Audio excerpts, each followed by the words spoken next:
सास की कर्कश आवाज कानों में पड़ी तो मीना ने कसमसा कर अंगड़ाई ली। खुली आंखों से देखा आसमान पर अभी लाली छाई हुई है, सूरज अभी निकला नहीं, पर माँ जी का सूरज अभी से सिर पर चढ़ आया है। न उन्हें खुद नींद आती है और न किसी को सोने देती है।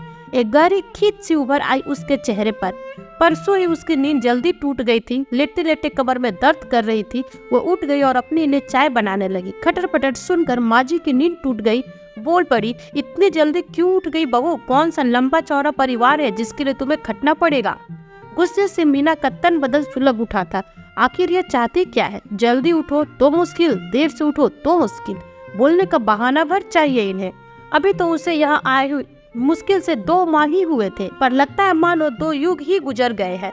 अभी दिनेश को वापस आने में पूरे 4 माह और है। कैसे कटेगा इतना लंबा समय?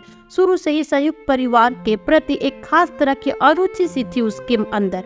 माता पिता ने भी उसके लिए वर देखते समय इस बात का खास ख्याल रखा था कि लड़का चाहे 19 हो, पर वह माँ बाप से दूर नौकरी करता हो, उसे सास ननद के संग न रहना पड़े।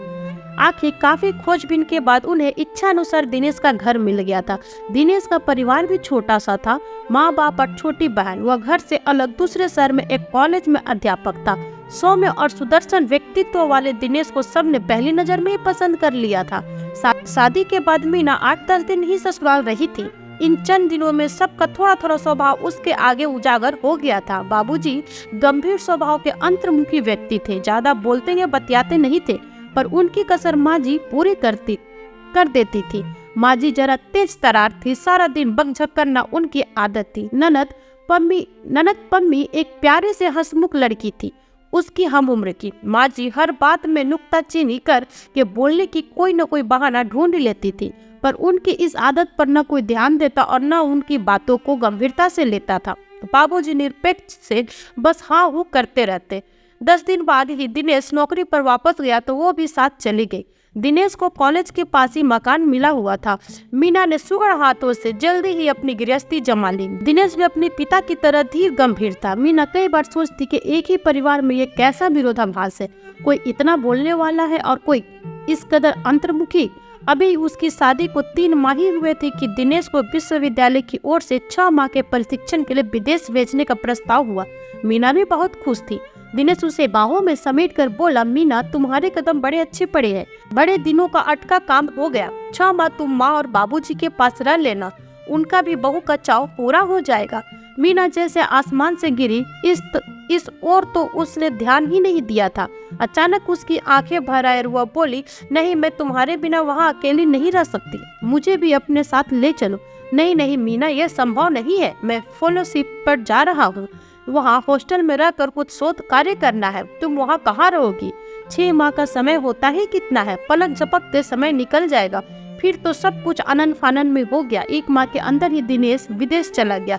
उसे माँ जी और बाबूजी के पास छोड़ते समय वह बोला, मीना माँ का जरा ज्यादा बोलने की आदत है, वैसे दिल की बहुत साफ है, उनकी बातों को दिल पर मत लगाना। तुम्हें पता तो है कि वो सारा दिन बोलती रहती है, तुम बस हाँ हूँ करती रहना। दिनेश की बात उसने गांठ बांध ली थी। माँ जी कुछ भी कहती वो अपना मुंह बंद ही रखती। माँ जी की बातों को करवे गुट की तरह गटक जाते, पर उनकी छोटी छोटी बातों पर हिदायतें देना और टोकना उसे सख्त नाक भर गुजरता। पम्मी ना होती तो उसका समय बिताना और मुश्किल हो जाता। वही तो थी जिसके साथ हंस बोल कर वह बोल बतिया लेती थी। वही उसे खींचकर कभी फिल्म दिखाने ले जाती तो कभी खरीदारी के लिए। दीवार घड़ी ने टन टन करके 6 बजाए तो वह चौंक पड़ी। अभी माँ जी को बोलने का एक और विषय मिल जाएगा। वह न जाने किन सोचों में डूब गई। जल्दी से उठी और दैनिक कृत्यों से निवृत्त होकर रसोई में जाकर आटा गूंदने लगी। बाबूजी और पम्मी दोनों 8 बजे घर से निकल जाते थे। तभी पम्मी आकर जल्दी मचाने लगी, भाभी जल्दी नाश्ता दो, आज मेरा पहला घंटा है। मीना ने कुछ बोलने से पहले ही माँ जी बोल पड़ी, जरा जल्दी उठ जाया करो बहू, मैं तो गठिया के मारे उठ नहीं पाती हूँ, अब सब को देर हो जाएगी। हम तो सास के उठने से पहले ही मुंह अंधेरे सारा काम कर लेते थे। क्या मजाल जो सास को किसी बात पर बोलने का मौका मिले। हो गया तुम्हारा भाषण शुरू? बाबूजी गुस्से से बोले। अभी सिर्फ 7 बजे और पम्मी को जाने में पूरा 1 घंटा बाकी है, तुम चुप रहो जी। माँ जी बोली, पहले बेटी को सिर चढ़ाया, अब बहू को माथे पर बिठा लो। मीना चुपचाप पराठे सेकती रही। पम्मी बोली, कभी माँ मौन व्रत रखे तो मजा नहीं आ जाए। मीना के होठों पर मुस्कान आ गई। पम्मी पर भी माँ जी सारा दिन बरसती ही रहती थी। कॉलेज से आने में जरा देर हो जाती तो माँ जी आसमान सिर पर उठा लेती थी, प्रश्नों की बौछार कर देती। देर क्यों हुई, घर पर पहले बताया क्यों नहीं आदि। पम्मी झल्ला कर कहती, बस भी करो माँ, जरा सी देर क्या हो गई, तूफान मचा दिया। मैं कोई बच्ची नहीं हूँ जो खो जाऊंगी। आजकल अतिरिक्त कक्षाएं चल रही है, इससे देर हो जाती है। तुम्हें तो बोलने का बहाना भर चाहिए। बेटी के प्रश्न पर माँ जी थोड़ा नरम पड़ जाती, फिर धीमे स्वर में बड़बड़ाने लगती। पम्मी तो बेटी है, माँ जी से तुर्की बर तुर्की सवाल जवाब कर लेती है, पर वो तो बहू है, उसे अपने होठ सीख कर रखने पड़ते हैं। बिना बोले यह हाल है। जो कभी वो पम्मी की तरह मुंह तोड़ जवाब देने लगे तो शायद माँ जी कयामत ही बरसा दे। माँ जी और बापू जी का दिल रखने के लिए ही तो वो यहाँ रह रही है, वरना क्या इतने दिनों वो अपने मायके में नहीं रह सकती थी। बाबूजी और पम्मी चले गए। वो भी रसोई का काम निपटा कर नहा धोकर आराम कर रही थी। पड़ोस की कुंती की माँ आई हुई थी, वो चाय बनाने लगी। बाहर महरी ने टोकरे में बर्तन धोकर रखे थे। कांच का गिलास निकालने लगी तो जाने कैसे गिलास हाथ से छूटकर टूट गया। माँ जी बोल पड़ी, बहुत ध्यान से बर्तन उठाया करो, महंगाई का जमाना है, इतने पैसे नहीं जो रोज रोज गिलास खरीद सके। अब अपनी गृहस्थी जमाओगी तब पता चलेगा। बाहर वालों के सामने भी माँ जी चुप नहीं रह सकी। मीना की आंखों में क्रोध और चुप के आंसू आ गए। चाय देकर वो अपने कमरे में आकर लेट गई। उसने कभी अपने माँ बाप की नहीं सुनी और यहाँ दिन रात माँ जी की उल्टी सीधी बातें सुननी पड़ती है। रात खाने के समय मीना ने देखा कि दही अभी ठीक से जमा नहीं है। माँ जी का बोलना फिर शुरू हो गया, तुम बहुत ठंडे या बहुत गर्म दूध में खट्टा डाल दिया होगा, तभी तो नहीं जमा दही। अगर ध्यान से जमाती तो क्या अब तक दही जम न जाता। दिनेश को तो दही बहुत पसंद है, पता नहीं तुम वहाँ भी दही ठीक से जमा पाती होगी या नहीं। बाबूजी बोल पड़े, ओहो अब चुप भी रहोगी या बोलती ही जाओगी। तरी वाली सब्जी है, दही बिना कौन सा पहाड़ टूट रहा है। तुम्हें खाना हो तो हलवाई से ले आता हूँ, बहू पर बेकार है क्यों नाराज हो रही हो। माँ जी खिसिया कर बोली, लो और सुनो, बाप और बेटी पहले ही एक और थे, अब बहू को भी शामिल कर लो गुट में। मीना शर्म से गड़ी जा रही थी। माँ जी के तो मुंह में जो आया बोलने लगती है, किसी का लिहाज नहीं। खाना खाकर वो कमरे में आई तो उसके मन में क्रोध भरा था। अब वो यहाँ हरगिज नहीं रह सकती। 2 माह जैसे तैसे काट ले, पर अब और नहीं रहा जाता। उसकी सहन शक्ति अब खत्म हो गई। हर बात पर टोका टाकी भाषणबाजी आखिर कहाँ तक सुन सकती हुआ। कभी कपड़ों में नील कम है तो कभी बैगन ठीक से नहीं भुने, तो कभी चाय में पत्ती ज्यादा है तो कभी सब्जी में नमक कम है। बिना वजह छोटी छोटी बातों में लंबा चौड़ा भाषण झाड़ देती है। बर्दाश्त की भी हद होती है। अब वो यहाँ और नहीं रहेगी। वो उठकर भैया को खत लिखने लगी। मायके में जाकर दिनेश को भी पत्र डाल देगी कि भैया लेने आ गए थे, सो उनके साथ जाना पड़ा। उसे सुबह माँ जी की आवाज कानों में पड़ी, उठो बहू सुबह हो गई है। वह उठने लगी तो उसे अचानक चक्कर सा आ गया। उसने उठने की कोशिश की तो कमजोरी के कारण उठाना हल्की झुरझुरी सी चढ़ रही थी, सारा बदन टूट रहा था। वह फिर लेट गई और बोली, माँ जी मेरी तबीयत ठीक नहीं है। क्या कहते ही माँ जी उसके कमरे में आ गई। माथे पर हाथ रखा तो वह चौंक गई। उनके मुंह से हल्की सी चीख निकल गई, अरे तुम्हारा माथा तो भट्टी सा तप रहा बहू। फिर वहीं से वह चिल्लाई, सुनो जी जरा जल्दी इधर आओ, अब क्या आफत है। बाबूजी बुनबुनाते हुए कमरे में आ गए। बहू को तेज बुखार है, जल्दी से जरा डॉक्टर को बुला ला। बाबूजी तुरंत कपड़े पहने और डॉक्टर को लेने चले गए। माँ जी मीना के सिरहाने बैठकर उसका माथा दबाने लगी। ठंडे ठंडे हाथों का हल्का हल्का दबाव मीना को बड़ा भला लग रहा था। कुछ ही देर में बाबूजी डॉक्टर को लेकर आ गए। डॉक्टर मीना की अच्छी तरह जांच कर बोले, दवाई मैंने लिख दी है, इस हालत में अधिक तेज कैप्सूल तो नहीं दिए जा सकते। किस हालत में जी पूछ बैठी। यह गर्भवती है, डॉक्टर बोला। बुखार ठंड से चढ़ा है, तुलसी अदरक की चाय भी पिलाती रहे, 2-1 दिन में बुखार उतर जाएगी। माँ जी क्या के एक नया रहस्य खुला। मीना ने तो इस बार उन्हें बताया ही नहीं था। अजीब लड़की है यह। अरे मैं सास सही पर सास भी तो माँ होती है। मैं तो इसके सारा काम कराती रही और इसे कभी बताया तक नहीं कि कुछ खास खाने का मन कर रहा है। ये आजकल की बहुएं भी बस बुन्नी होती है।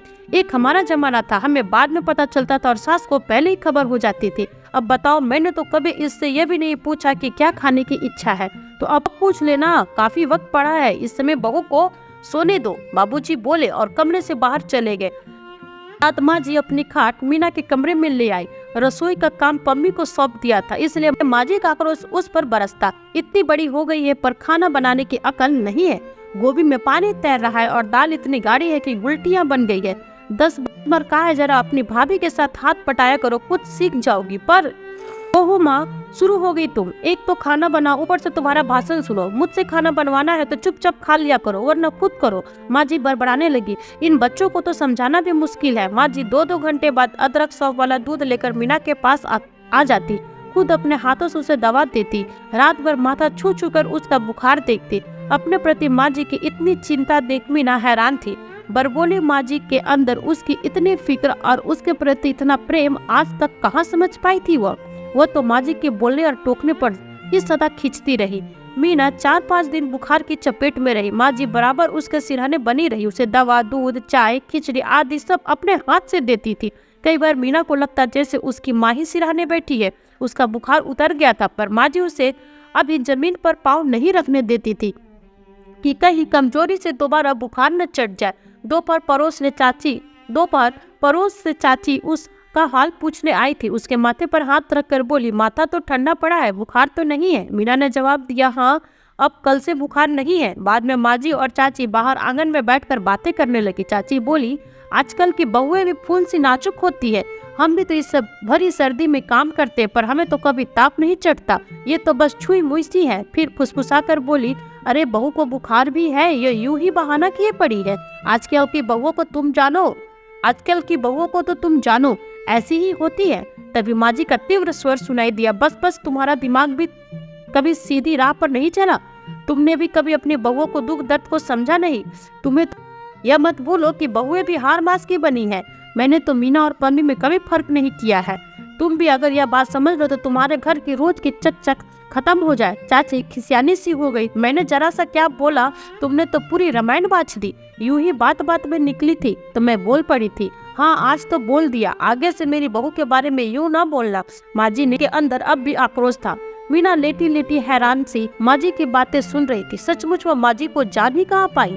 दिनेश ठीक ही कहते हैं, मुंह से माँ जी चाहे बकझक कर ले, पर मन तो उनका साफ पानी सा निर्मल है। इस बीमारी में उन्होंने उसका जितना ख्याल रखा, उसकी अपनी माँ भी शायद इस तरह न रख पाती। और फिर माँ जी सिर्फ उसी को तो नहीं बोलती, पम्मी और बाबूजी को भी माँ जी के टोका टाकी से कहाँ बच पाते हैं।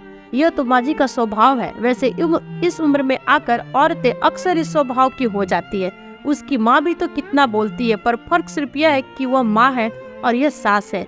उनका कहा वह इस कान से सुनकर उस कान से निकाल देती थी और सासू माँ का कहा गांठ बांध कर रख लेती है।